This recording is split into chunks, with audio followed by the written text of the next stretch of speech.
Hi, this is స్పందన. ఈరోజు మనతో ఒక స్పెషల్ గెస్ట్ ఉన్నారు. తన లైఫ్‌లో ఎన్నో ఛాలెంజెస్ ఫేస్ చేసి, తన సక్సెస్‌ని మనతో షేర్ చేసుకోవడానికి ఇక్కడ ఉన్నారు. ట్రబుల్ షూటర్ సాంబయ్య గారు. నమస్తే సాంబయ్య గారు. జై శ్రీరామ్. జై శ్రీరామ్. ఎలా ఉన్నారు? బాగున్నాను.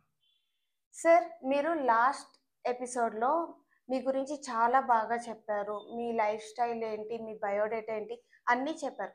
బట్ మీరు జాబ్ చేసిన ప్రతి చోట ఏదో ఒకటి ఇన్నోవేటివ్ ఐడియాతో వాళ్ళకి ఈజీగా పనులు అయ్యేటట్టు చేశాను అన్నారు.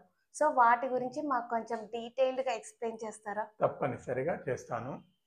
నేను నా ఎడ్యుకేషన్ అయిపోయిన తర్వాత చెప్పాను కదా! ఇండోకెమ్‌లో తర్వాత మళ్ళీ మిధానిలో చేశాను. తర్వాత వదిలిపెట్టి ఎయిర్ ఇండియా జాబ్ వస్తే ఎయిర్ ఇండియా అయితే బెస్ట్ అని వెళ్ళిపోయాను. ఎయిర్ ఇండియాలో ఎయిర్‌క్రాఫ్ట్ టెక్నీషియన్‌గా పనిచేశాను. ప్రతి పని కూడా నేను ఈజియెస్ట్‌లో చేస్తాను. అంటే ప్రతి పని అందరూ ఒక గంట సేపు చేస్తే నేను 5 నిమిషాల్లో చేస్తాను. అదేంటిదంటే ఒక ఎగ్జాంపుల్ చెప్తాను. ఎయిర్‌క్రాఫ్ట్‌లో ఒక్కోసారి రివెట్స్ అని ఉంటాయి. రివెట్ హెడ్ మాత్రమే కావాల్సి ఉంటది. ఆ హెడ్ డ్రిల్ చేయాలంటే ఒకటి లొకేట్ చేసుకొని ఇట్లా డ్రిల్ చేయాలంటే దానికి చాలా టైం తీసుకుంటది. నేను దాన్ని ఏం చేశాను రివర్స్ ప్రాసెస్‌లో చేశాను. డ్రిల్ కింద పెట్టాను. పైనుంచి రివిట్ వచ్చి ఇక్కడ డ్రిల్ అయి ఓకే చేసేటట్టు. అంటే మనం అది లొకేట్ చేసి కరెక్ట్‌గా సెంటర్ చేసుకున్న తర్వాత కంటిన్యూ చేస్తే అది డ్రిల్ అయ్యి దానిది ఇలా అంటే దండలాగా ఒక్కొక్కటి ఇట్లా పడిపోయేది అన్నట్టు. ఇట్లా చేస్తే నేను చేస్తుంటే ఒకడు మా మెకానికల్ సీనియర్ వాళ్ళ దగ్గర నేను అసిస్టెంట్‌గా ఉండేవాడిని అప్పుడు కొత్తగా ట్రైనింగ్ టెక్నీషియన్‌గా. అవి చేస్తుంటే వాడు చేసి ఏమన్నాడంటే అతను వాళ్ళు హిందీ వాళ్ళు, "तेरे को छोड़ दिया तो इधर ही एयरक्राफ्ट बनाएगा रे। इतना साल से हम लोग काम कर रहे हैं, वो ఐడియా हम लोग को आया नहीं" అని వాడు అన్నాడు అన్నట్టు. అనేసరికి నాకు అనిపించింది అది. అంటే ఎక్కడ సమస్య అనిపిస్తుందో అక్కడ ఈజీగా నేను వెళ్ళిపోతా. అలాగే ఎయిర్‌క్రాఫ్ట్ మీద డ్రిల్ చేయాలంటే ఇట్లా కష్టం. దానికోసం ఒక పిక్చర్ తయారు చేశాను. దాంట్లో డ్రిల్ పెట్టుకొని డ్రిల్ వేస్తే కంటిన్యూగా 90 డిగ్రీకి వెళ్ళిపోద్ది అన్నట్టు. అదొకటి తయారు చేశాను. అది కాకుండా ఎయిర్‌క్రాఫ్ట్ లోపట ప్యానెల్స్ అని ఉంటాయి. ప్రతి వాటికి ఆపరేషన్‌కి. ఆ ప్యానెల్ కోసము దాన్ని తీసి పెట్టడానికి ఒకటి ఏందంటే దాన్ని ఎయిర్ లాక్ ఫాస్టనర్ అని ఉంటది. అంటే ఇట్లా ఆన్ ఆఫ్ ఇట్లా చేసేటట్టు అన్నట్టు. దానికి అది తీసుడు అంటే చాలా కష్టం. దాన్ని నేను ఈజీ వేగా అది తయారు చేశానన్నట్టు. అది ఏంటంటే ఉట్టిగనే అంటే ఆన్ ఆఫ్ తీసుడు, పెట్టుడు ఇట్లా ఈజీగా చేసేటట్టు. అంటే ప్రతి సమస్యలకు పరిష్కారం కోసం నేను ఐడియా చేస్తాను. ఇక అందరిలో నేను ది బెస్ట్ లాగా తయారు చేస్తూ ఉన్నాను అన్నట్టు. ఇది నేను ఇంకా డెప్త్‌గా మాట్లాడాలంటే ఇంకా చాలా టైం తీసుకుంటది నాకు. ఇప్పటి వరకు నేనైతే బాగానే చేశాను నాకు తెలిసినంత వరకు. తర్వాత అక్కడి నుంచి నాకు ఎయిర్ ఇండియాలో ఇది సౌదీ అరేబియాలో జాబ్ వచ్చింది. అది ఇటాలియన్ కంపెనీ. దాంట్లో కూడా కొత్తకొస్తాయి. ఒకటి ఏంటిదంటే ఎగ్జాంపుల్‌కి చెప్తాను. అది నేను సౌదీ ఎయిర్‌లైన్స్ స్టీల్ కంపెనీ. దాంట్లో ఇది రిబార్స్‌లో బైండింగ్ ఉంటదట. బైండ్ చేసేటట్టు. బైండింగ్ చేసిన తర్వాత కొన్ని రిబార్స్ ఇటుపక్క పోతాయి. కొన్ని రివర్స్ పోతాయి. అయితే అటు రివర్స్, ఫార్వర్డ్ పోతుంటే మధ్య దాంట్లో దానికి అంటే ఫార్వర్డ్, రివర్స్ చేసేదాని కాడ ఆడ ఉన్న గేర్ బాక్సులు డ్రాప్ అయ్యి కింద పడిపోయేటివి. కారణం ఏందంటే క్లాక్ వైజ్ తిరుగుట వల్ల ఆ నట్ బోల్ట్ సిస్టమ్‌లో అది ఊడిపోయేది. దాని తర్వాత నాకు అది చూసిన తర్వాత ఇది కారణం ఏంది నట్ బోల్ట్ అంటే థ్రెడ్ మెకానిజం అటు ఇటు తిరిగేసరికి అది అన్లాక్ అయిపోయి పడిపోయేది. దాన్ని ఏం చేశాను మోడిఫై చేసి ఆ షాఫ్ట్ కొద్దిగా పెంచి దానికి ఒక సర్క్లిప్ లాగా పెట్టాను. వాచర్ సర్క్లిప్ వేస్తే ఇక అది అక్కడే. అంటే అంటే చిన్న సమస్యకు పరిష్కారానికి వెళ్ళిపోతాను. కొత్తదనంతో చేసేస్తాను. అట్లా అప్డేట్ చేసి వచ్చేదాన్ని. చాలా అట్లాంటివి బాగానే చేశాను. దాని తర్వాత నేను వచ్చిన తర్వాత మళ్ళీ కంపెనీ నేను పెట్టానన్నాను కదా! హైటెక్ ఇంజినీరింగ్ అని కంపెనీ పెట్టాను. దాంట్లో డ్రిల్ కంపెనీ తయారు చేశాము. అన్ని రకాల డ్రిల్ చేసేటివి అన్నీ చేశాను. సార్, నేను యూట్యూబ్‌లో మీ బయోపిక్ చూసాను. అది చూసే నేను మిమ్మల్ని ఇప్పుడు అప్రోచ్ అయ్యాను. సో, ఆ వీడియోలో ఒక టాపిక్ ఉంది. Aircraft wheels idea. అది మీకెలా ఎయిర్ ఇండియాలో జాయిన్ అయినప్పుడు మేము అంటే ట్రైనింగ్ టెక్నీషియన్స్ ముందు. అయితే లంచ్ టైమ్ మేము ఏం చేసామంటే రన్‌వే పక్కనే ఎయిర్‌క్రాఫ్ట్ అంటే మేము ఉండేది. అంటే ఎయిర్‌క్రాఫ్ట్ మెయింటెనెన్స్ హ్యాంగర్స్. సో, భోజనం అయిపోయిన తర్వాత ఖాళీ టైంలో మేము పోయి ఆడ కూర్చునేది అందరం. ఆ రన్‌వే పక్కకు. కూర్చుంటే ఎయిర్ క్రాఫ్ట్స్ వచ్చి ల్యాండింగ్ అయ్యేటి. ల్యాండింగ్ అయినప్పుడల్లా స్మోక్ వచ్చేది. అరే స్మోక్ ఎందుకు వస్తుంది అనేది మేము అందరం మాట్లాడుకున్నాం. స్మోక్ వస్తుంది ఎందుకని అడిగి తర్వాత తెలుసుకుంటే ఏమైందంటే ఆళ్ళు ఎప్పుడైతే ఎయిర్ క్రాఫ్ట్ వచ్చే స్పీడ్‌కు వీల్స్ ఐడిల్ వీల్స్ అది టచ్ డౌన్ అయినంక రొటేట్ అయితది. అంటే ఫ్రిక్షన్ వల్ల అది రొటేట్ అయితుంది. అంటే దానివల్ల ఏమైతుందంటే 3, 4 ల్యాండింగ్‌ల తర్వాత ఆ వీల్స్ అన్ని మేము చేంజ్ చేసేవాళ్ళం. అది కారణం ఏందనంటే ఈ వీల్స్ ఐడిల్‌గా ఉండుట వల్ల. ఒకవేళ వీల్స్‌కే మోషన్స్ ఉన్నాయనుకోండి, రొటేట్ అయితా ఉందనుకోండి, అప్పుడు డ్రాగ్‌లెస్ ల్యాండింగ్ అయితది కదా అని ఆలోచన వచ్చింది. అప్పుడు నేను ఆలోచన చేశాను. ఎయిర్ క్రాఫ్ట్‌లో ఏందంటే ప్రతి చిన్న గ్రామ్ కూడా కాలిక్యులేటెడ్ ఉంటది. అందుకోసం ఎయిర్ క్రాఫ్ట్‌లో వెయిట్ పెంచొద్దు. తర్వాత ఇప్పుడు దాని మీద రొటేట్ చేయాలంటే మోటార్సో, ఏదో రకమైన మోటార్ ఏదో ఒకనైనా డ్రైవ్ కావాలి. మరి ఎట్లా అని ఆలోచన చేస్తే ఎందుకంటే ఇప్పుడు ఎయిర్ క్రాఫ్ట్ ల్యాండింగ్ అప్పుడు డ్రాగ్ అవసరం. అంటే వాటికి ఏంటంటే ఇంజన్స్ రివర్స్ అయితాయి. ఫ్లాప్స్ కిందికొస్తాయి. అంటే డ్రాగ్ అంటే గాలితోటి ఆపవలసొస్తది. అప్పుడు నాకు ఆలోచన వచ్చింది. గాలితోటి ఒకవేళ రొటేట్ అయితే ఇంకా కరెక్ట్ కదా అని ఆలోచన వచ్చింది. అప్పుడేంది డ్రాగ్ క్రియేట్ అయితే రొటేట్ ద వీల్స్. అప్పుడు ఏమైతదంటే ఎయిర్ క్రాఫ్ట్ ల్యాండింగ్ బయటకు వచ్చినప్పుడు అవి ఆపోజిట్ డైరెక్షన్ ఆఫ్ ఎయిర్ ఉంటాయి కాబట్టి ప్రపోర్షనల్ ఎయిర్ ఆఫ్ స్పీడ్ ఉండాలి కాబట్టి అది ఏరోడైనమిక్ ఇంజినీర్స్ ఉంటారు. వాళ్ళు నెంబర్ ఆఫ్ ఫ్లాప్స్ ఎన్ని పెట్టాలి, ఆ షేప్ ఆఫ్ ఫైల్స్ ఎట్లుండాలి అవి డిజైన్ చేసుకుంటే సరిపోతుంది. అట్లని ఆలోచన మీద నేను చేశాను అన్నట్టు. Nice sir. ఇప్పుడు నేను ఇంకొకటి కూడా చూశాను. Outer ring road lifting idea ఒకటి మీరే క్రియేట్ చేశారు. సో దాని గురించి కూడా మీరు ఎక్స్ప్లెయిన్ చేయాలి. తప్పకుండా. మేము జనరల్‌గా ఏందంటే వరంగల్ పోవాలంటే మేము డుండిగల్ పోయి అంటే నేను ఉండేది నిజాంపేటలో. డుండిగల్ల ఔటర్ రింగ్ రోడ్ ఎక్కేది. అంతకు అంటే మేము కనీసం 10-15 కిలోమీటర్స్ అక్కడ ట్రావెల్ చేసినాక ఇది మన ఔటర్ రింగ్ రోడ్ ఎక్కాలి. అక్కడికి వెళ్ళాలంటే సర్కిల్‌లో తిరుక్కుంటా ఎయిర్ డైరెక్షనో తెలవది. తర్వాత మేము వెళ్ళేటప్పుడు 2, 3 అండర్ పాస్‌లు కూడా వచ్చినాయి. ఒకవేళ అండర్ పాస్ దగ్గరనే లిఫ్ట్ ఉండి పైకి వెళ్ళిపోయామనుకోండి, అప్పుడేంది ఇన్ టైంలో మనం రీచ్ అవుతాం. ఇప్పుడు మనకు మల్టీ ఫ్లోర్ బిల్డింగ్స్ ఉన్నాయి. ప్రతి బిల్డింగ్‌కు లిఫ్ట్ ఉన్నది. లిఫ్ట్ ఎవరైనా ప్రిఫర్ చేసేది lift instead of stair case. అయితే లిఫ్ట్ మనం సేమ్ మనుషుల లిఫ్ట్ లాగానే వెహికల్ లిఫ్ట్ కూడా పెట్టొచ్చు కదా అనే ఆలోచన వచ్చింది. ఎక్కడైతే అండర్ పాస్ ఉంటుందో అక్కడనే లిఫ్ట్ పెట్టి పైకి వెళ్ళిపోతే ఏంటంటే ఫ్రాక్షన్ ఆఫ్ మినిట్స్‌లో మనం రీచ్ అవుతాం. దానివల్ల ఈ గవర్నమెంట్‌కి రెవెన్యూ వస్తుంది. సేమ్ టైం ఇన్ టైంలో మనం పోయినాము. తర్వాత పెట్రోల్ సేవ్ చేస్తాము. ఎందుకంటే నన్నేసి డ్రైవ్ లేదు. డైరెక్ట్ వెళ్తాం కాబట్టి అది. తర్వాత ఇప్పుడు ఒక రింగ్ రోడ్ కావాలి అని అనుకుంటే 2 సర్వీస్ రోడ్డు, ఒక రింగ్ కావాలి. అంటే సపోజ్ ఎగ్జాంపుల్‌కు ఒక రింగ్‌కు ఒక 100 ఎకరాల జాగా అవసరం అనుకోండి. రింగ్ రోడ్‌కి 3 రోడ్లు కాబట్టి అటో 3 ఇటో 3 కావాల్సొస్తది. దానికంటే ఒకటే సింగిల్ రోడ్ అయితే ఈ 2 అవాయిడ్ చేసుకోవచ్చు. ల్యాండ్ ఎంత ఇంపార్టెంట్ ఈ రోజులల్లా. ప్రతి గజానికి కూడా ఎంతో రేట్ ఉన్నది. దాన్ని అవాయిడ్ చేయొచ్చు. తర్వాత దాని మెయింటెనెన్స్ కావాలి. ఇయర్లీ ఒకసారైనా మెయింటైన్ చేయాలి. ఎందుకంటే దానికి లేయింగ్ ఒకటి, మెయింటెనెన్స్ ఒకటి, ఇవన్నీ సమస్యలు మనం సార్ట్ అవుట్ చేయొచ్చు ఫస్ట్. ఇది కాకపోతే దీంట్లో ఒకటి ఏంటంటే ఇది ఒక రక్షణ కాడ ఒకటి బదులు 2 చేయొచ్చు. కాకపోతే స్పేర్ పెట్టుకోవచ్చు ఒకవేళ మెయింటెనెన్స్ వచ్చినప్పుడు. దానివల్ల అడ్వాంటేజెస్ చాలా ప్లెంటీ. పొల్యూషన్ కంట్రోల్ చేసుకోవచ్చు. అన్నెసరీ ఇంపోర్టెడ్ పెట్రోల్ మనం సేవ్ చేస్తాం. టైము అన్నిటికన్నా ముఖ్యమైనది టైము. టైం ఎంతో ప్రీషియస్ ఈ రోజులల్లో.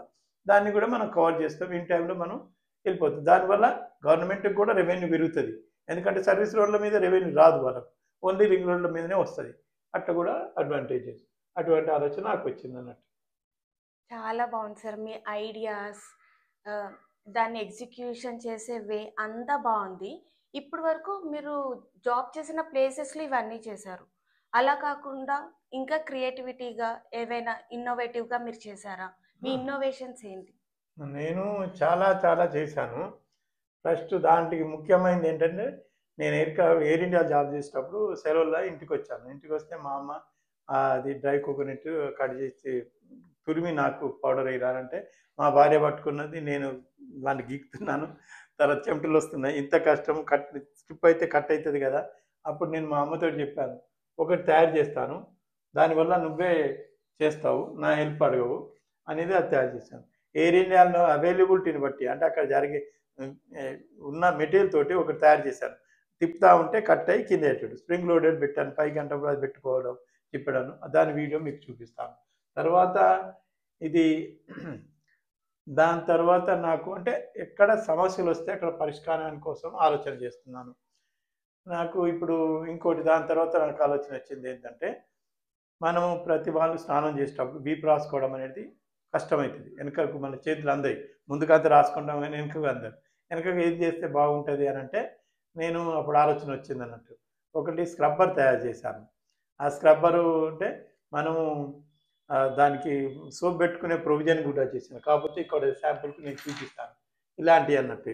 ఇవన్నీ నేను చేశాను. అయితే నేను డిజైన్ చేసి అన్ని చేసిన తర్వాత నాకు తెలిసింది ఏంటంటే ఇటువంటిది ఇంపోర్టెడ్ కూడా ఉన్నదని తెలిసింది. కాకపోతే ఇంపోర్టెడ్ దాంట్లో ఇట్లా సోప్ పెట్టుకునేది ప్రొవిజన్ లేదు. దీంట్లో మనం చిన్న సోపు పెట్టుకోవచ్చు, లేదా లిక్విడ్ సోప్ అన్నది దీంట్లో పోసుకొని పెట్టుకుంటే సరిపోతుంది.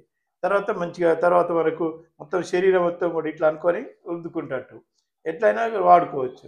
తర్వాత ముఖ్యంగా అయితే నాకు మా ఫ్రెండ్ చూసి ఏమన్నాడు, ఇది ఆల్రెడీ ఇంపోర్టెడ్ ఉన్నది సార్, ఆన్లైన్లో మీరు చూడండి దొరుకుతుంది అని అన్నాడు. అయితే నేను ట్రై చేశాను, చూస్తే దాంట్లో ఉన్నది కొన్ని ఎంత 120 150 అని కొన్ని ఉన్నాయి, 149, కొన్ని 200 600 అట్లా ఉన్నాయి. దాని తర్వాత నేను ఒకటి తెప్పించుకున్న తర్వాత అది ట్రై చేద్దాం అసలు మనది కరెక్టా కాదా అనేది చేస్తే అది వచ్చిన తర్వాత అంటే దానికి అంటే డెలివరీ ఛార్జెస్ 50 రూపీస్ అయిన కాకపోతే 200+ అయింది. తర్వాత నాకు ఆలోచన వచ్చింది, ఇది యూజ్ చేస్తే అది ఆల్రెడీ టీర్ అయిపోతుంది, వెయిట్ వైజ్ కూడా చాలా తక్కువ, మనది ఎంత వాడినా కానీ సమస్యని రాదన్నట్టు ఇట్లా ఇది. తర్వాత దీని డిజైన్ కూడా ఇప్పుడు నేను ఆన్లైన్లో చూస్తే మనకు అదే సేమ్ రేట్ ఉంటుంది, డిజైన్ సేమ్, అన్ని రేట్ మాత్రం డిఫరెన్స్ కలర్ని బట్టి ఖాళీ అంటే డిస్ట్రిబ్యూటర్స్ని బట్టి రేట్లు అన్నీ ఉన్నాయి. మన దగ్గర ఏంటిది అంటే ఓన్లీ సిలికాన్ రబ్బర్ తోటి తయారు చేసాము, మంచి నెంబర్ 1 డిజైను, టియర్ కాదు, వియర్ కాదు. తర్వాత durability, 1 time purchase, life time usage. ఇది అంటే సిలికాన్ అంటే ఇది అంటే ఫుడ్ గ్రేడ్ మెటీరియల్ తోటి కొన్నాను, కాస్ట్ కూడా దాంతో అది 50 గ్రామ్సే ఉంటుంది, 50-60 గ్రామ్స్, మనది 175 గ్రామ్స్ ఉంటుంది. సో డ్యూరబిలిటీ కూడా బాగుంటుంది. ఇలాగే కాకుండా ఇంకొకటి కొన్ని తయారు చేశాను. మా ఫ్రెండు అతను అంటే మా పక్క దాంట్లోనే రెంట్కుంటారు వాళ్ళు ఆయన ఫారిన్ నుండి వచ్చిండు. ఆయన ఒక 10 లారీస్ తీసుకుంటున్నాం సార్. దానికి శాండ్ అన్లోడ్ చేయడానికే 3500, 5000, 4000 అట్లా అవుతుంది. దానికి మీద మెకానిజం చేయగలుగుతారు. ప్రతి సమస్యకు పరిష్కారం అనేది నా దగ్గర ఉంటుందని నేను ఒకటి తయారు చేశాను అన్నట్టు, శాండ్ అన్లోడర్ అని. అది కూడా వీడియో పెడతాను. అది కొద్దిగా దిగి అంతా కిందికి గుంజేస్తాను అన్నట్టు. ఒక డ్రైవరే ఆపరేట్ చేసుకొని చేయొచ్చు ఎట్లా అన్నట్టు అది. దాని తర్వాత ఏం చేశాను అంటే నేను సర్వీస్ చేసిన ప్రతి కాడ నేను కొత్తదనం, నేను మీకు చెప్పాను కదా. ఇంకో లేటెస్ట్ ఇంకోటి చేశాను ఏంటంటే, ముఖ్యంగా ఇది వేరే ఏమని కాకపోతే రియల్గానే నాకు ఆలోచన వచ్చింది ఏంటంటే, నాకు ఇవన్నీ సమస్యలను బట్టి నేను ఆలోచన చేస్తాను. ఒకటి నేను వేరే వాళ్ళతోటి మాట్లాడుకున్నాను, అదే విషయం ఏంటంటే ఆడవాళ్ళు మూత్రం పోయడానికి చేయడానికి ఎక్కడైనా మనం లాంగ్ రన్లో పోయడానికి కూడా చాలా కష్టమని వేరే వాళ్ళతో డిస్కస్ చేస్తుంది. ముఖ్యంగా మగవాళ్ళకు ఉన్నది ఏంది, ఆడవాళ్ళకు లేనిది. మనం మగవాళ్ళు ఏంది నిలబడి మూత్రం పోస్తారు, ఆడవాళ్ళకి ఏంది అని నేను గూగుల్లో చెక్ చేశాను. చేస్తే ఏమున్నదంటే వేరే దానికి నాకు ఒక ఆలోచన వచ్చింది. ఏంటంటే ఆడవాళ్ళు కూడా నిలబడి మూత్రం పోయొచ్చు అనేది ఒకటి డిజైన్ చేశాను. అది దాని పేరు ఈజీపీ అని పెట్టాను. ఇప్పుడు కాకపోతే నా దగ్గర కొన్ని ఉన్నాయి, చూపిస్తాను. ఇది అన్నట్టు ఇట్లా ఈ బాక్స్లో ఈజీపీ, దీన్ని మనం ఎట్లా వాడాలి అనేది నేను ఒక వీడియో పెట్టాను. స్కానర్ తోటి కూడా మనం ఆ ఫిలిం అది చూడొచ్చు ఆ వీడియో. దీంట్లోనే వెట్ వైపర్స్ కూడా పెట్టారు ఒక సైడు. ఇది చూపించి తీసుకొని యూరిన్ పాస్ అయిన తర్వాత ఇది అద్దుకున్నట్టు చేస్తే సరిపోతుంది, దాన్ని కడుక్కోవడము అట్లాంటి సమస్యలు రావు. తర్వాత ఇప్పుడు చేసే ఈ మెటీరియల్ కూడా ఫుడ్ గ్రేడ్ మెటీరియల్ తోటే చేసాం, అది స్క్రాచ్ ఫ్రీ. తర్వాత ఇట్లాంటిది ఏమి స్క్రాచ్ పడది, ఎంత గట్టి ఇట్లా అన్నా కానీ ఎలాంటి గీతలు పడవి, అరగవు, తరగవు. తర్వాత ఉంటుంది, ఎటువంటి సమస్యలు ఉండవు. అది ఇదొకటి చేశాను. ఇది కూడా ఆన్లైన్లో సేల్ చేయాలని ఆలోచన చేస్తున్నాను. సార్ మీరు మగవాళ్ళు, కానీ ఆడవాళ్ళ కోసం ఇలా తయారు చేయాలి అనే ఒక ఐడియా మీకు అసలు ఎలా వచ్చింది? అంటే ఎక్కడి నుంచి స్టార్ట్ అయింది? నాకు అంటే వేరే వాళ్ళతోటి డిస్కస్ చేస్తే యూరిన్ ఎప్పుడు నాకు ఎట్లనంటే, మా మిస్సెసే మేము లాంగ్ రన్లో పోయినప్పుడు యూరిన్ పాస్ చేయాలంటే మనం రోడ్డు మీద అటు పెట్టి ఒక అంటే కనీసం ఒక 10 మీటర్ల దూరంలో చెత్త ఎక్కడన్నా అంటే క్లోజ్డ్ ప్లేస్, క్లోజ్ ప్లేస్ ఉంటే ప్రైవేట్ ప్లేస్ ప్రైవసీ ఉంటే. ప్లేస్ చూసుకొని పోయవలసి వస్తుంది. అది తర్వాత ఇప్పుడు అదే కాకుండా కాలేజీ గర్ల్స్ వాళ్ళు పాయింట్ వేసుకోవడము, డ్రా వేసుకోవడము, తర్వాత తీయడము, యూరిన్ పోయడము, కడుక్కోవడము, ఇవన్నీ కాదని పొద్దున పోతే సాయంత్రం వచ్చేదాకా వారు యూరిన్ పాస్ చేయరు. దానివల్ల ఎంత హెల్త్ పాయింట్ ఆఫ్ వ్యూ ఎందుకు అంటే మీరు అందరూ అనుకోవచ్చు ఈ ఆలోచన ఎందుకంటే అవును, నాకేంటంటే ప్రతి సమస్య అసలు ఎందుకు ఇట్లా అవుతుంది, దానికి మన పరిష్కారం ఉంటుందా లేదా, ప్రతి సమస్యకు పరిష్కారం ఉంటుంది. కాకపోతే 10 రకాల రిజల్ట్స్ ఉంటాయి, దాంట్లో ది బెస్ట్ ఏదో అది మనం చూజ్ చేసుకోవాలి. అది మన ఆలోచన. అలాగే నాకు డైరెక్ట్ ఇది రాలేదు, నేను దాన్ని ఎక్స్పెరిమెంట్ చేశాను, ఇంకోటి చేశాను. ఫైనల్గా కొందరికి శాంపుల్ నేనే తయారు చేసి అంటే మా కంపెనీలో చేసి ఓకే చేసుకున్న తర్వాత దీనికి పేటెంట్, ప్రతి దానికి పేటెంట్ చేస్తున్నాను. అవుటర్ రింగ్ రోడ్ది, ఎయిర్క్రాఫ్ట్ది, తర్వాత ఈజీ స్క్రబ్ది, తర్వాత ఈజీ పీది, తర్వాత ఈజీ పీ ఇంటర్నేషనల్ పేటెంట్ కూడా చేశాను. ఎందుకంటే ఇంటర్నేషనల్ కూడా ఎక్కడ లేదు, ఇక్కడ లేనిది నేను కనిపెట్టానంటే కనిపెట్టడానికి నీకు సమస్య నీకు తెలిసినప్పుడు పరిష్కారానికి పోవచ్చు. నీకు సమస్య అని ఎట్లా అంటే చూస్తున్నాం కదా ప్రజలకు ఎంత కష్టం అవుతుందో. ఇంకా దీంతో కదా ఇప్పుడు ఇది ఆ కరోనా టైంలో అయితే ఇంకెట్లా, దానికోసం నేను ఇంకా ముందు కనిపెడితే బాగుండు అనేది నాకు ఆలోచన వచ్చింది. అయినా ఇప్పుడు టైం వచ్చి సందర్భం వచ్చినప్పుడే ఇది కదా అని నేను అట్లా ఆలోచన చేస్తాను. సార్ మీరు అన్ని ఈజీ వేలో బాగా క్రియేట్ చేస్తున్నారు. సో ఇప్పుడు వరకు చూపించినవి ఓకే, ఇంకా ఏమైనా ఉన్నాయా మేము చూడనివి కానీ, లేకపోతే మీ మైండ్లో ఇంకా ఏమైనా ఇన్నోవేటివ్ థాట్స్ ఉన్నాయా? ఉన్నాయి, కాకపోతే ఏంటంటే నాకు సమస్య కనపడ్డప్పుడే పరిష్కారానికి వెళ్తాను. నాకు సమస్యలు కావాలి. ఇంకా వ్యూవర్స్ కూడా నేను అడుగుతున్నాను, ఏ సమస్య ఎటువంటి సమస్య మీకు ఆలోచన వచ్చినా నాకు షేర్ చేయండి, తప్పకుండా నేను పరిష్కారం కనిపెడతాను. ఇవన్నీ కొందరు క్వశ్చన్ వేస్తేనే దాని ఆన్సర్గా నేను ఇవన్నీ చేయగలిగాను. ఇప్పుడు రీసెంట్ నేను జనరల్గా పొద్దున్నే వాకింగ్ చేస్తాను. వాకింగ్ చేస్తున్నప్పుడు ఒకతను వెనక నడుస్తూ వచ్చి నాకు తాకాడు చూసుకుంటూ వచ్చి. అంటే ప్రతి బ్యాక్ వాకింగ్ తర్వాత నేను చెక్ చేశాను, బ్యాక్ వాకింగ్ వల్ల బెనిఫిట్స్ చాలా చాలా బెనిఫిట్స్ ఉన్నాయి అన్నట్టు. దానికోసం మళ్ళీ నాకు ఆలోచన వచ్చింది. ఇప్పుడు ప్రతి స్టెప్ కనుక తిరిగి చూసి నడవడం అంటే కష్టమైన విషయం, దానికి మనం ఏదైనా చేయొచ్చు కదా అని నాకు ఆలోచన. ఏంటిది అనేది దాన్ని ఇప్పుడు డెవలప్ చేస్తున్నాను. ఏంటంటే మనం ఒక మిర్రర్ లాగా పెడతాను, ఒక మనం నెత్తికి పెట్టుకున్నాక దానికి మిర్రర్ కాదు, ఆ మిర్రర్లో చూస్తే బ్యాక్ సైడ్ ఏమున్నది తెలిసిపోతుంది, దాన్ని చూసుకుంటే అక్కడక్క నడవచ్చు. అట్లా మనం వాకింగ్ ఇంప్రూవ్మెంట్ కూడా చేయొచ్చు బ్యాక్ సైడ్. అట్లా కూడా ఇప్పుడు అది కనిపెడుతున్నాను, దాని గురించి వర్క్ చేస్తున్నాను. తర్వాత ఇదే కాదు, ఎటువంటి సమస్యలు ఎటువంటి ఏ వచ్చినా కానీ నా నోటీస్కి వస్తే తప్పకుండా దానికి సొల్యూషన్ అయితే కనిపెట్టగలుగుతాను, ఇవ్వగలుగుతాను, ఏదైనా పర్వాలేదు. సార్ మీ ఇన్నోవేటివ్ థాట్స్, ఐడియాస్ అన్నీ బాగానే ఉన్నాయి. అండ్ మీ ఏజ్ వచ్చేసి 70 ఇయర్స్, 70+. సో ఈ ఏజ్లో కూడా మీరు ఇవన్నీ క్రియేట్ చేస్తున్నారు. సో మీ హెల్త్ టిప్స్ ఏంటి? మీ ఈ క్రియేటివిటీ ఐడియాస్ రావడానికి రీజన్? నార్మల్గా ఈ ఏజ్లో ఏం చేస్తారు, తింటారు, పడుకుంటారు అంతే. బట్ మీరు యాక్టివ్గా ఉండి ఇంకా ఏం చేస్తే బాగుంటుంది, ఇంకా మా వ్యూవర్స్కి అడుగుతున్నారు మీకేమైనా ప్రాబ్లమ్స్ ఉంటే చెప్పండి, దానికి కంపల్సరీ నేను సొల్యూషన్ చెప్తానండి. సో అవన్నీ సొల్యూషన్స్ చెప్పాలంటే ఫస్ట్ మనం హెల్తీగా ఫిట్గా ఉండాలి కదా. మీ హెల్త్ టిప్స్ ఏంటి అసలు మీరు? అండ్ మొన్న లాస్ట్ ఎపిసోడ్లో కూడా మీరు చెప్పారు బ్లడ్ సర్క్యులేషన్ అవన్నీ. సో వాటి గురించి కూడా మా వ్యూవర్స్కి కొంచెం ఎక్స్ప్లెయిన్ చేయండి. తప్పకుండా. నాకు actually at the age of ఎప్పుడంటే 45లో కావచ్చు, అనుకోకుండా మా డాడీది యాక్సిడెంట్ అయింది. ఆయనకు బ్లడ్ ఇవ్వాలంటే మేము 5గురం ఉన్నప్పుడు నా వల్లనే యాక్సిడెంట్ అయింది. యాక్చువల్లీ బ్లడ్ ఇవ్వాలంటే నా బ్లడ్ తీసుకోమని చెప్పాను. నాది కూడా బి పాజిటివ్నే. ఓకే అంటే చూస్తే వాళ్ళు ఏమన్నారంటే నీకు షుగర్ ఉంది అని చెప్పారు. నాకు ఇంత యాక్టివ్గా ఉండేటోని నాకు షుగర్ ఉండేది ఎక్కడిది అంటే మెంటల్ ప్రాబ్లం వల్ల అని అన్నారు. సరే కావచ్చు అని నేను పట్టించుకోలేదు. అప్పటి నుంచి మామూలుగా నాది హ్యాబిట్స్ ఏవి ఉన్నాయో అన్నీ కరెక్ట్గా చేస్తున్నాను. కాకపోతే నాకు మాటి మాటికి డెంటల్ ప్రాబ్లం వచ్చేది. ఓకే. డెంటల్ ప్రాబ్లం వస్తే డాక్టర్ దగ్గర ఇక్కడ డాక్టర్ ప్రసాద్ రెడ్డి అని ఉన్నాడు. ఆయన రెగ్యులర్‌గా నేను ఆయన దగ్గరికి పోయేటోడిని. ఆయన దగ్గరికి పోతే ఆయన ఓసారి క్యావిటీ ఉంది, ఇదని, అదని అన్ని రిపేర్లు ఇయన్నీ చేస్తా ఉన్నాడు. సార్ ఎట్లంటే మీకు ఎటువంటి ప్రాబ్లమ్ ఎప్పటికి ఉంటాయండి. ఎందుకంటే మీకు బీపీ ఉంది, తర్వాత షుగర్ కూడా ఉంది అన్నారు కదా! కొంచెం ఈ ప్రాబ్లమ్స్ ఎప్పుడే ఉంటాయి. అరే! ఇప్పుడు నా ఏజ్ ఓన్లీ 50 కూడా కాదు. ఇప్పుడే ఇటువంటి సమస్యలు ఉంటే మరి జీవితం అంతా ఎట్లా అనే ఆలోచన వచ్చి అసలు వెనకట మనం ఏం చేసేది పళ్ళు తోముకునేది. ఇట్లా బ్రష్ తోటి కాకుండా తోముకునేది.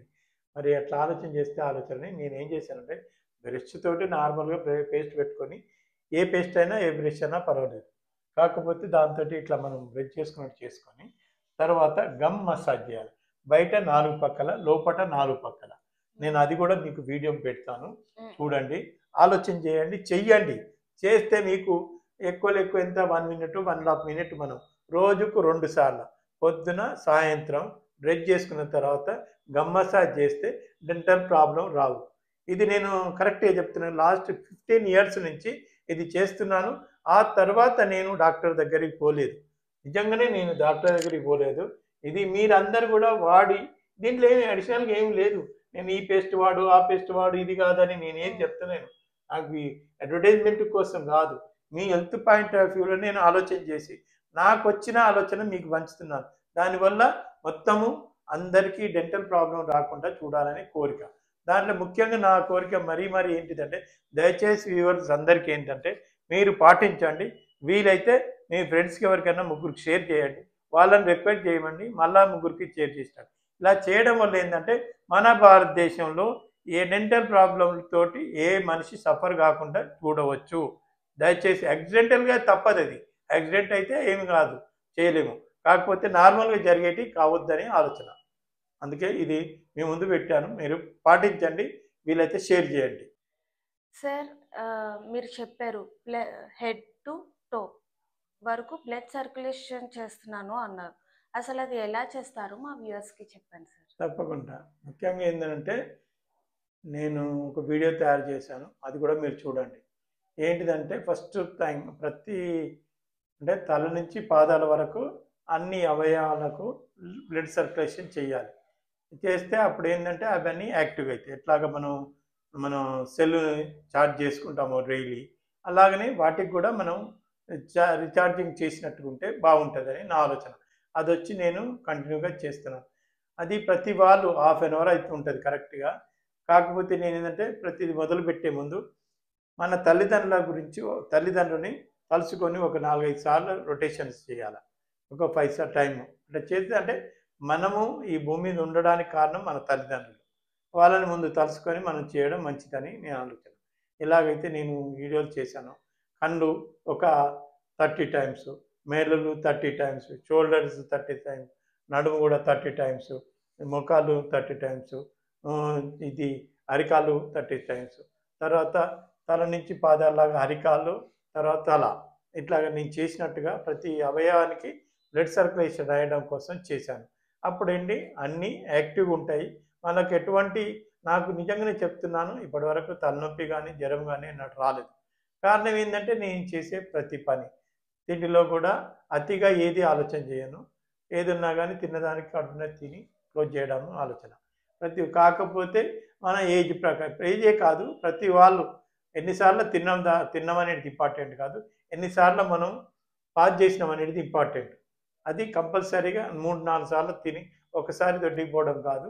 ఒక 2 టైమ్స్, 3 టైమ్స్ పోతేనే ఆరోగ్యంగా ఉంటామని నేను కనిపెట్టే సూత్రము. Thank you so much sir.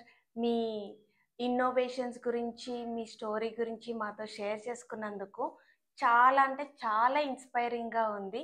And మీ ద్వారా నాకు తెలిసిందేంటంటే అసలు క్రియేటివిటీకి టైమ్ లిమిటే లేదు.